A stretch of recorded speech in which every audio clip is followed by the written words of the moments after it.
ತೆಂಗಿನಕಾಯಿ ಬೆಲೆ ಜಾಸ್ತಿ ಆಗಿಬಿಟ್ರೆ ನಾವೇನು ಚಟ್ನಿ ತಿನ್ನೋದು ಬಿಟ್ಬಿಡ್ತೀವ? ನಿಜ ಹೇಳಬೇಕು ಅಂದರೆ ತೆಂಗಿನಕಾಯಿ ಬೆಲೆ ಜಾಸ್ತಿ ಆಗಿದ್ದೇ ಒಳ್ಳೆಯದಾಯಿತು. ಯಾಕೆ ಅಂತೀರಾ? ಯಾಕೆ ಅಂದರೆ ಮರ್ತೋಗಿದ್ದ ಚಟ್ನಿಗಳೆಲ್ಲ ವಾಪಸ್ ಬರ್ತಿದೆ. ಇವತ್ತು ಯಾವ ಥರ ಚಟ್ನಿ ಮಾಡಿದ್ದೀನಿ ನೋಡೋಣವಾ? ಒಂದು 10 ಕಾಳು ಬೆಳ್ಳುಳ್ಳಿ ಬಿಡಿಸಿಟ್ಕೊಂಡಿದ್ದೀನಿ. ಈಗ ಒಂದು ಈರುಳ್ಳಿನೂ ಬಿಡಿಸ್ಕೊಳ್ತಾ ಇದ್ದೀನಿ. ಬಿಡಿಸ್ಕೊಂಡು ಉದ್ದುದಕ್ಕೆ ಕಟ್ ಮಾಡಿ ಇಟ್ಕೊಳ್ತೀನಿ.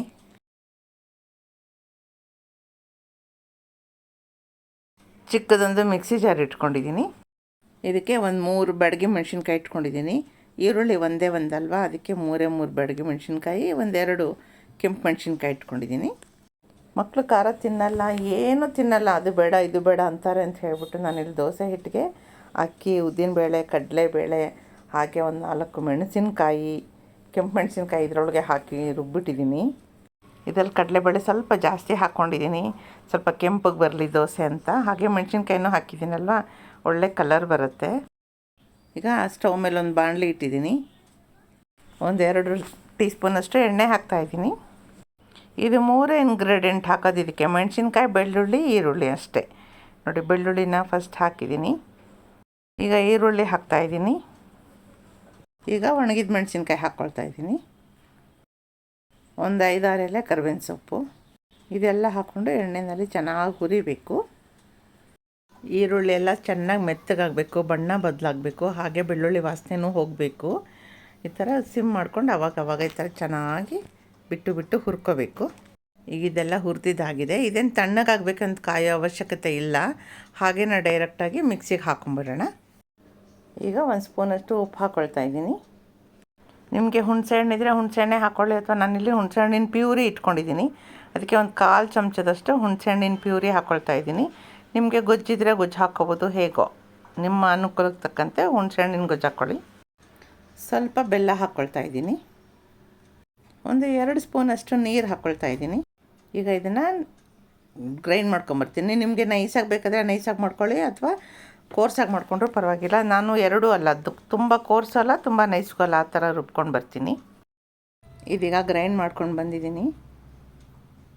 ನೋಡಿ ಎಷ್ಟು ಚೆನ್ನಾಗಿದೆ. ಈ ಕಡೆ ತುಂಬ ನೈಸಾಗೂ ಮಾಡಬಾರ್ದು, ತುಂಬ ತರಿಯಾಗೂ ಮಾಡ್ಕೋಬಾರ್ದು, ಆ ಥರ ಇರಬೇಕು. ಇದೆಲ್ಲ ಇದಕ್ಕೆ ಕಂಟೈನರ್ಗೆ ತಕ್ಕೊಳ್ಳೋಣ. ಈ ಚಟ್ನಿ ಇಡ್ಲಿಗೆ, ದೋಸೆಗೆ, ಬಿಸಿ ಬಿಸಿ ಅನ್ನಕ್ಕೆ ಎಲ್ಲ ಚೆನ್ನಾಗಿರುತ್ತೆ. ನಾನು ಮಧ್ಯಾಹ್ನ ಅನ್ನಕ್ಕೂ ಆಗುತ್ತೆ ಅಂತ ಹೇಳ್ಬಿಟ್ಟು ಮಾಡಿದ್ದೀನಿ. ಒಂದು ಸ್ವಲ್ಪನೇ ಮಾಡ್ಕೊಂಡಿದ್ದೀನಿ.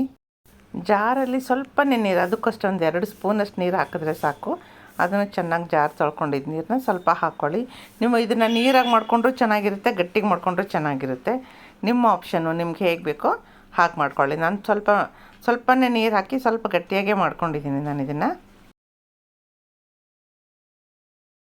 ಆ ನೀರೆಲ್ಲ ಹಾಕಿರೋದು ಚೆನ್ನಾಗಿ ಈ ಥರ ನೀಟಾಗಿ ಮಿಕ್ಸ್ ಮಾಡ್ಕೊಂಬಿಡಿ.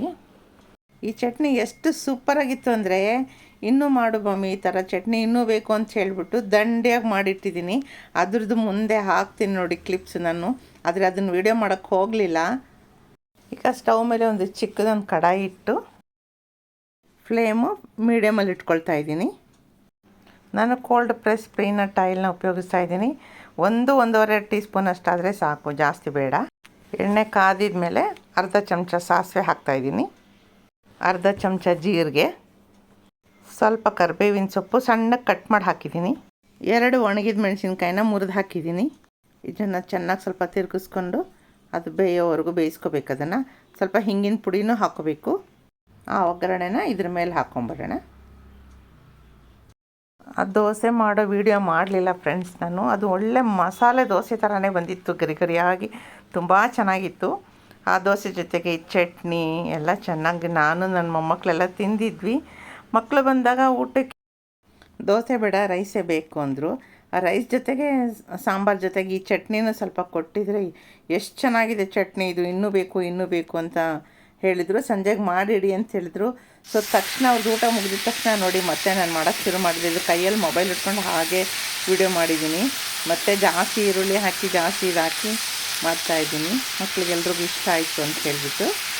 ತುಂಬ ಚೆನ್ನಾಗಿರುತ್ತೆ ಫ್ರೆಂಡ್ಸ್. ನೀವು ಮನೇಲಿ ಇದನ್ನು ಟ್ರೈ ಮಾಡಿ, ಹೇಗೆ ಬರುತ್ತೆ ಅಂತ ಹೇಳೋದನ್ನು ಮರಿಬೇಡಿ. ತೆಂಗಿನಕಾಯಿ ಬೆಲೆ ಜಾಸ್ತಿ ಆದರೆ ಏನಂತೆ, ನಾವು ಇಂಥದ್ದೇ ಹೊಸ ಚಟ್ನಿಗಳನ್ನ ಕಂಡಿಡ್ಕೊಂಡು ಮಾಡ್ಕೊಳ್ತಾ ಇರೋಣ ಬಿಡಿ. Thank you friends, bye.